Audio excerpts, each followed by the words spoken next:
자, 그 다음에 이제 4차 십자군 운동이 정말 많은 이야기가 있는 것을 볼 수 있습니다. 자, 십자군 운동에 많은 이야기들이 있는데 한번 이거는 좀 한번 읽어볼 필요가 있다고 생각이 듭니다.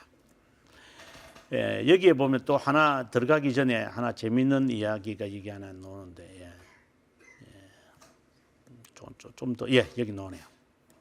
이 부분 우리가 동로마 제국이라는 말과 비잔틴 제국이라고 하는 말과 그리고 지금에 와서는 이제 그 투르키예가 됩니다만은 투르키예라고 그러죠. 투르키예라고 되는데 이 동로마라는 말이 왜 갑자기 비잔틴 제국이라는 이름으로 바뀌어졌는가? 여기 볼프라고 하는 역사학자가 처음으로 비잔틴 제국이라는 이름을 사용을 했다. 그리고 이 볼프라고 하는 자 필립 멜랑흐톤, 그 루터의 후계자지요. 그 사람의 제자다. 그런데 이 사람이 동로마 제국이라는 말을 계속해서 하지 마라. 비잔틴 제국이라고 해야 된다. 이제 이런 말을 해서 비잔틴이라는 이름이 이제 비로소 역사 속에 16세기부터 시작되어졌다라고 보시면 좋습니다. 요 십자군 운동은 상당히 좀 복잡합니다. 그래서 제가 먼저 여러분들에게 이 다이어그램을 이제 말해 줘야지 이해가 될 겁니다. 굉장히 복잡하니까 아무리 복잡해도 뭐. 자, 처음에 우리가 1차에 볼 때 알렉시오스라고 했습니다. 그죠? 알렉시오스 1세고 2차가 있을 때 에데사 공국이 이제 무너지기 때문이고 3차가 하틴 전투라고 했습니다. 이기 때문에 이제 이렇게 난 거. 그러면 4차는 이렇게 나와요. 그러니까 계기가 있으니까 그냥 일어나는 게 아니잖아요. 그래서 4차에는 요 알렉시오스 1세를 잘 보셔야 됩니다. 알렉시오스 1세 다음에 당연히 2세가 있겠죠. 그렇죠? 그리고 알렉시오스 2세의 아들이 누구냐면은 이제 이 4차에 이제 주인공이 등장하는 이삭, 우리말로는 이삭이라고 합시다. 이삭 2세가 등장합니다. 이삭키오스라는 사람입니다. 본래는 이삭키오스 2세가 등장을 하는데 이 이삭키오스 2세를 찬탈해 자기 동생 여기에 알렉시오스 3세라고 하는 자기 동생이 이 이삭키오스 이삭 2세 자기 형을 마치 세조가 이제 이게 찬탈하는 것처럼 그죠? 찬탈하는 것처럼 이제 누굽니까? 그 단종을 이렇게 몰아내고 삼촌이 이제 되는 것처럼 그런 일을 이제 여기서 이제 알렉시오스 3세가 합니다.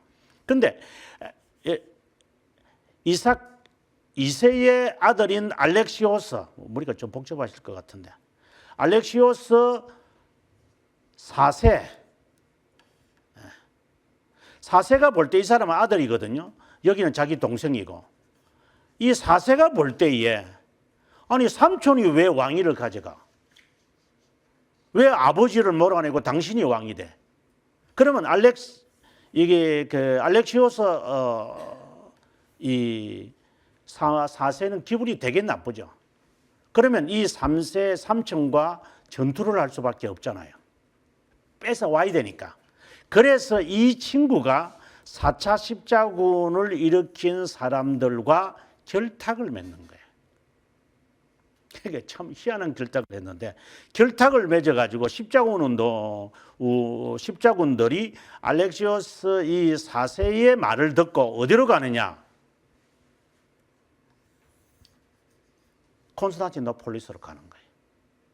그래가지고 이 알렉시오스 3세를 없애고 알렉시오스 4세를 이제 왕으로 만듭니다.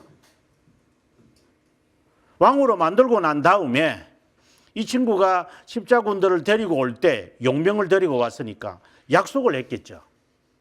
그 약속이 뭐냐면은 베네치아에서 예루살렘까지 가는 그 배 경비를 내가 다 대겠다. 나를 복귀시켜주면. 이래서 이제 십자군들이 그 배삭을 내기 위해서 이제 콘스탄티노폴리스까지 왔는데 알렉시오스 4세가 왕을 만들어 놨더만은 이 알렉시오스 3세의 아들 5세가 등장해 가지고 이 사람을 다 또 없애버리네. 그러면 이 십자군들은 어떻게 해요? 낙동강 오리알이 되어버린 거예요. 그래서 콘스탄티노폴리스를 차지해버리는, 정말 이게 머리가 좀 아플 정도로 이상한 일이 생겨. 그러니 이 장면을 바라보았던 그 이노첸초 교황, 이노첸초 3세가 막 배가 아파가지고 죽어버려요. 하여튼 희한한 일이 사체에서 일어나요. 그래서 앞서 제가 1차 첫 번째 그 알비파 운동, 두 번째 어린이 운동, 이런 여러 이야기를 세 가지를 제가 이야기했는데 그런 일을 또 있게 되어지고 종교 재판도 만들고 그다음에 면죄부도 만들고 하여튼 별의별 이야기들이 이 4차에서 많이 일어납니다. 그 이야기를 지금 여기에 이제 이야기를 시작하는 겁니다. 그래서 복잡하게 우리가 다 볼 수는 없으니까 먼저 알렉시오스 2세를 먼저 떠올리십시오. 그 다음에 이제 좀 더 내려가 보시면은 이제 이해를 돕기 위해서 제가 하는 겁니다. 자, 여기 보시면은 이게 보시면 이게 또 그 형은 알렉시오스 3세라는 이름으로 황제직에 오른다.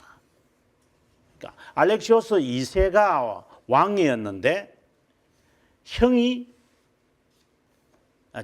이삭이죠. 이삭 2세가 형이었는데 알렉시오스가 이 사람을 이제 여기 보면은 소경이 되어 형으로부터 황제직이 빼앗긴 이사키오스 2세의 아들 4세가 이 자기 삼촌을 바라보니까 어떻게 되겠어요? 십자군에게 도움을 받아야 되겠다. 이래서 십자군에게 도움을 청하는 것이 바로 4차 십자군 운동이다. 요 계기가 이제 정리가 됐으면 좋겠습니다. 그 다음에 여기에 복잡하게 이삭 2세의 딸 이레네가 있고 독일 황제하고 결혼을 했다. 이제 이런 이야기들은 조금 더 여러분이 저하고 이제 공부가 좀 더 깊게 들어가면 이런 배경과 관련되어지는 영화들이 꽤 있어요. 이 영화들인데 그 영화들을 보면은 이 사람이 저 사람이고 저 사람이 요 사람이구나 하고 이래 놓으면 딱 정리가 되는데 별로 중요하지 않아서 그냥 넘어가겠습니다. 그다음에 넘어가서 필립이 있어요. 이거 다 넘어가면 좋겠습니다. 별로 중요하지 않는. 자, 여기에 이제 베네치아라는 말은 중요합니다. 베네치아까지는 이제 육로로 올 수 있기 때문에 여기까지 왔다가 이제 여기서 이제 출발을 해서 예루살렘까지 가야 됩니다. 배 타고. 그런데 문제는 여기까지 왔는데 뱃삭이 없는 거예요. 앞서 우리가 리차드 1세가 런던에서부터 출발을 해가지고 시칠리아성까지 올 때는 100척을 가지고 왔다 그랬잖아요. 그래서 그 돈을 마련하려고 유태인들을 다 죽였다기보다는 유태인들을 다 몰수하는 것이 있잖아요. 근데 지금 출발한 이 사람들은 돈이 없는 거예요. 그래서 이삭 2세의 아들 이삭교 3세가 이건 좀 말이 좀 요걸 조금 4세 같은데 이 4세가 소도부터 4세 이게 제가 좀 바뀐 것 같아요. 요건 4세고 요거는 3세. 여러분 좀 고쳐 주시면 좋겠습니다. 이 아들 4세는 라틴 사람들의 권익을 보장하지만 황제직을 찬탈한 자기 삼촌이죠. 베네치아 사람들을 배제하고 제노아 사람들을 선호했다. 그리고 좀 더 내려가 보면 이 플랑드르와 이거는 지금의 네덜란드죠. 네덜란드에서 온 십자군들이 있었는데 그다음 페이지 넘어갈게요. 있었는데 그들에게 이제 가서 밀담을 하면서 이제 군사 내가 배삭을 내줄 테니까 나를 도와달라 하는 그런 음모의 이야기가 여기에 있다. 그 이야기를 지금 제가 여기서 지금 하고 있는 겁니다. 여기 보면은 여러 이야기들이 나옵니다. 이건 별로 그냥 하나의 소설의 내용이니까 그냥 넘어가겠습니다. 그리고 베네치아의 총독 단돌로라고 하는 사람이 배삭을 요구할 수밖에 없죠. 배를 각대가 필요하니까. 그래서 배삭을 요구를 하니까 십자군들이 돈이 없죠. 그래서 이 사람이 제안을 해요.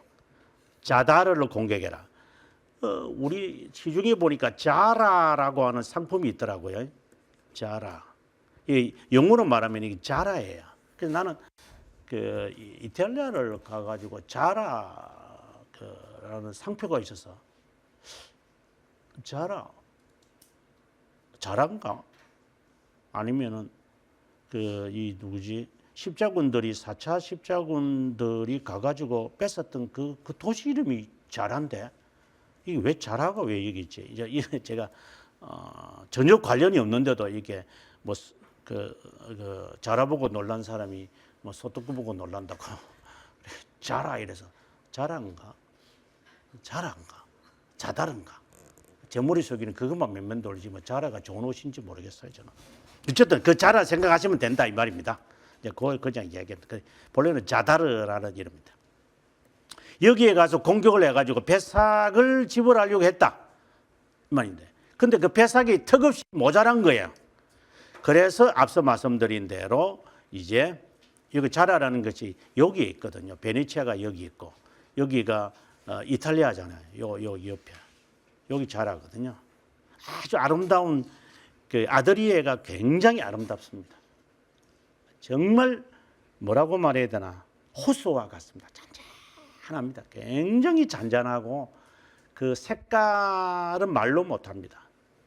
우리가 이제 이쪽에 가면 여기가 제노아거든요. 크리스토프 콜럼부스가 출발한 제노아잖아요. 이 제노아 여기서 이제 우리가 한 3년 전에 여기 이탈리아 가가지고 이제 사람들 여기 수영하고 막 그랬던데, 여기 아마 집사님 조물리사님 가서 수영했죠. 여기 가서 수영을 했어요. 여러분, 이 해운대가 아니고 그때 그 모래 기억하세요? 꼭 그 밀가루 같이 생겼지. 모래를 떡 넘기면 이게 그 연기처럼 그만큼 여기 아드리에나 여기 바다가요. 그거 안 돼. 일단 가봐야 돼요. 정말 멋있어요. 다음 시간에 해야 되겠다. 예, 다음 시간에 하겠습니다. 우리가 지난 시간에 이어서 계속해서 4차를 보는데, 4차의 특징은 제가 지난 시간에 여러 가지로 제가 설명을 했는데, 4차는 라틴 왕국을 만들었다라고 하는 것 먼저 기억했으면 좋겠습니다. 그러니까 예루살렘으로 가지 않고 재정난으로 인해서 이제 뱃삭을 이제 마련하는 거죠. 그러기 위해서 베네치아에서 이제 자라를 이제 공격을 하고, 그 다음에 이제 이스탄불까지 이제 가게 되어집니다. 그 다음에 두 번째가 어린이 십자군 운동이 있습니다. 그래서 제가 지난 시간에 좀 세게 말을 했지만, 어린이들을 이용하지 마라. 교회든 사회든 국가든 매스컴이든 아이들을 이용해 먹고 사람들의 심정을, 감성을 이렇게 하려고 하는 그것은 작태다라고 생각을 합니다. 그 다음에 세 번째가 오늘 좀 우리가 중점으로 공부해야 될 부분이 있는데, 바로 이 알비파 십자군 운동입니다. 알비파 십자군 운동은 이 알비파라고 하는 십자가 이단에 대한 이야기인데, 알비파라는 이단은 아니고 알비파 지역에 있는 카타르, 카타르인데 오늘 이 카타르파에 대한 이야기를 좀 하도록 하겠습니다. 그 다음에 이제 네 번째로 보게 되어지면 이 시기에 이제 맞추어 가지고 성직 수임권 논쟁이라는 그 사건이 이제 생깁니다.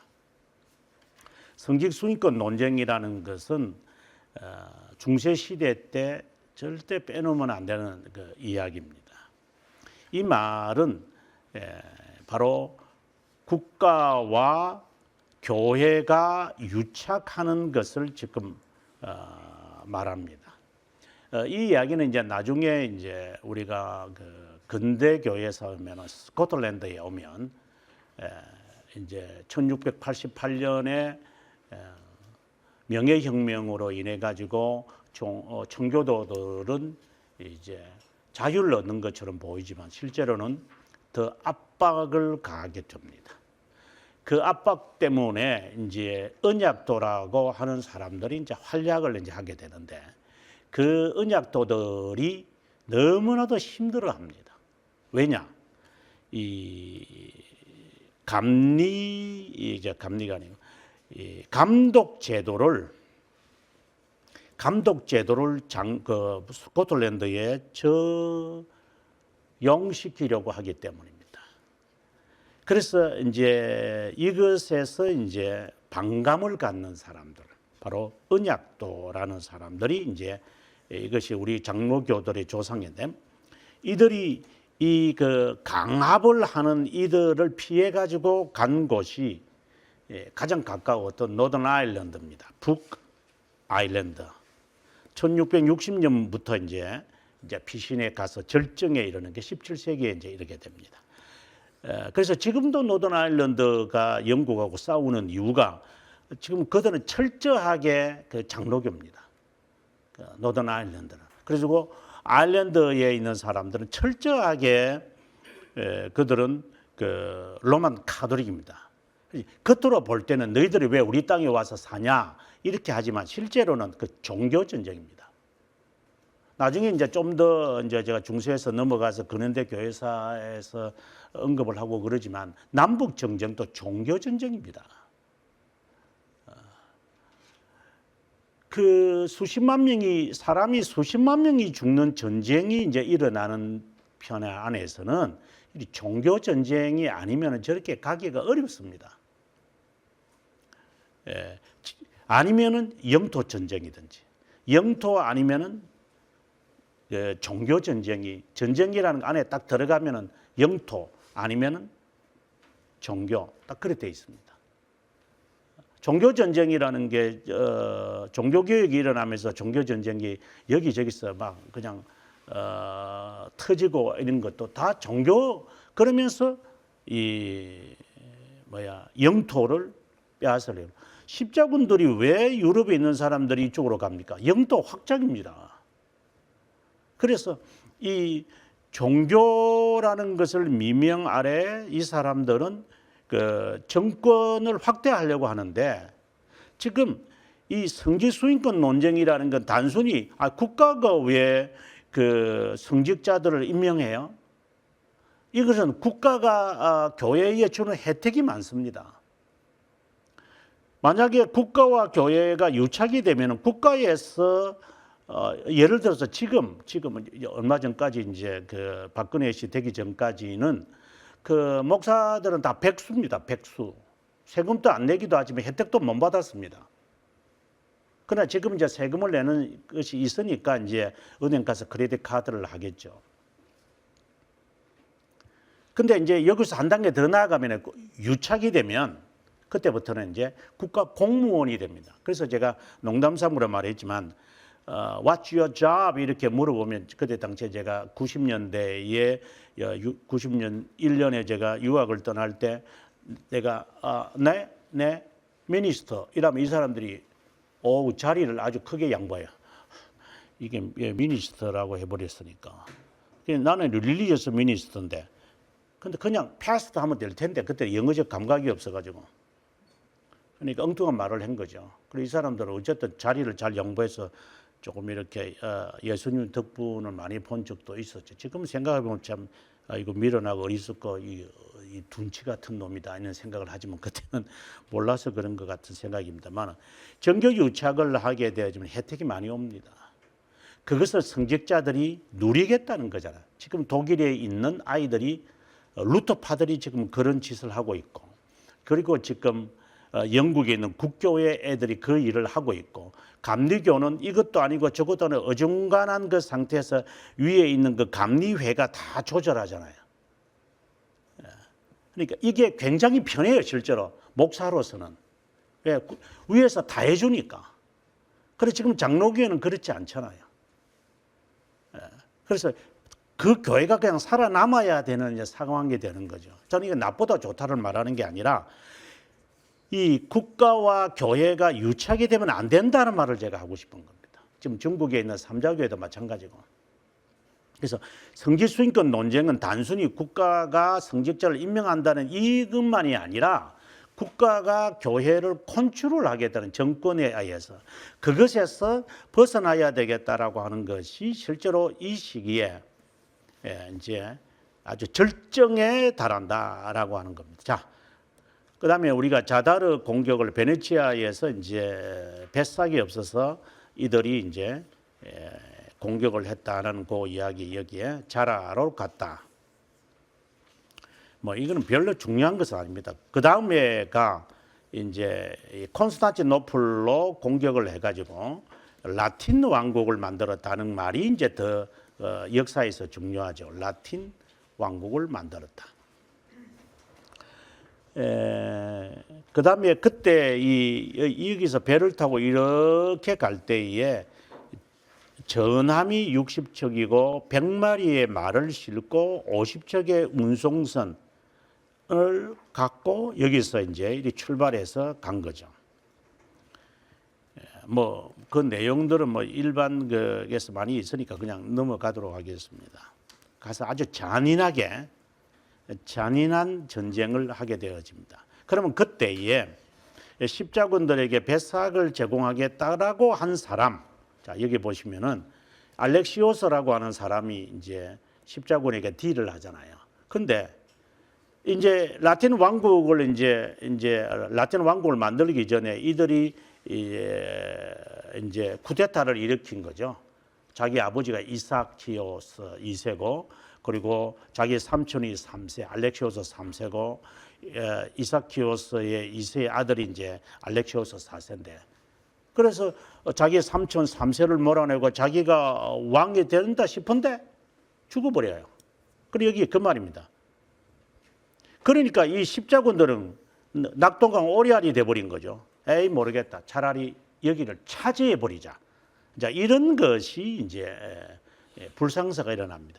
이것이 이제 동서방 교회의 분열 이래로 통합해야 되겠다. 우리가 동서방 교회가 1054년에 이제 분열이 되잖아요. 그 분열이 되고 난 다음에 사람들은 이제 종교적 지치를 내세우는 거죠. 자. 우리가 이걸 점령하여서 동서방 교회를 다시 하나로 만들겠다. 말은 정말 좋은 이야기입니다. 그러나 실제는 뭐다? 동로마 제국을 차지하겠다라는 음모가 정교 유착의 음모가 있다라는 것을 알아야 되는 거죠. 자, 그 다음에 이제 십자군들이 알렉시오스 5세, 알렉시오스 5세는 이제 알렉시오스 3세의 아들입니다. 이 사람을 파직시키고 처형시키고 무도왕 1세라고 하는 사람을 이제 왕으로 앉혔다라고 되어 있습니다. 예, 지사님 이게 또 화면이 안 되는 것 같아요. 라틴 왕국이 이제 이래 돼 버리니까 당시에 그것을 바라보던 그 이노첸토 3세가 기분이 어떻겠어요? 아니 이게 말이 되느냐는 거야. 예루살렘으로 가라고 해놨더만은 이 예루살렘으로는 안 가고 어디로 가느냐. 이 콘스탄틴 그걸 하니 이노체조 3세가 아주 분한 마음을 지금 갖게 되어진 것이 있었습니다.